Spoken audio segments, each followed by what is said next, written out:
हेडलाईन्सचे प्रायोजक आहे NBC bearings, लांब पळण्यासाठी। मुख्यमंत्र्यांकडून मनोज जरांगेंना मराठा कुणबी प्रमाणपत्रासाठी काढलेल्या अधिसूचनेची प्रत सुपूर्द।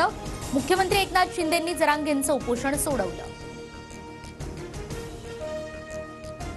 मुख्यमंत्री शिंदेंनी अधिसूचना दिल्यानंतर जरांगेंचं आंदोलन मागे। विजयी गुलालाचा अपमान होऊ देऊ नका, जरांगेंची मुख्यमंत्र्यांना विनंती। अध्यादेश नव्हे, ही फक्त अधिसूचना। 16 फेब्रुवारीपर्यंत हरकती मागवल्या। समता परिषदेच्या माध्यमातून हरकती नोंदवणार, भुजबळांचं वक्तव्य। सरकारनं अध्यादेशाचा मान ठेवावा, अध्यादेशाला धोका झाल्यास थेट आझाद मैदान गाठणार, जरांगे पाटलांचा सरकारला इशारा। राज्य सरकारकडून कुणबी प्रमाणपत्रांसंबंधी काढलेल्या अधिसूचनेविरोधात कोर्टात जाणार, गुणरत्न सदावर्तेंची घोषणा। मुंबई पोलिसांनी गुणरत्न सदावर्तेंच्या घराबाहेर सुरक्षा वाढवली।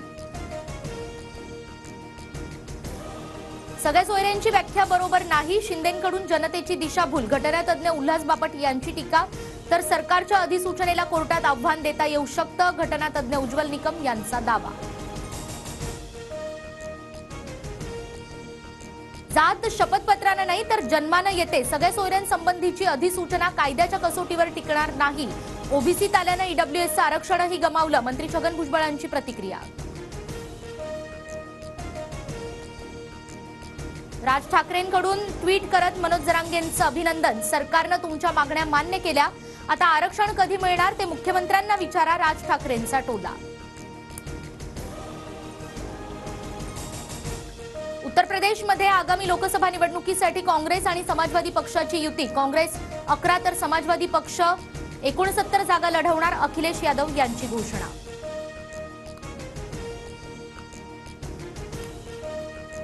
त्रेचाळीसाव्या वर्षी रोहन बोपन्ना बनला चॅम्पियन। बोपन्नानं ऑस्ट्रेलियन ओपनचं जेतेपद पटकावलं। दुहेरीमध्ये ग्रँड स्लॅम जेतेपद पटकावणारा बोपन्ना ठरला सर्वात वयस्कर खेळाडू। आणि पहिल्या कसोटीत तिसऱ्या दिवशी इंग्लंडची भारतावर 126 धावांची आघाडी।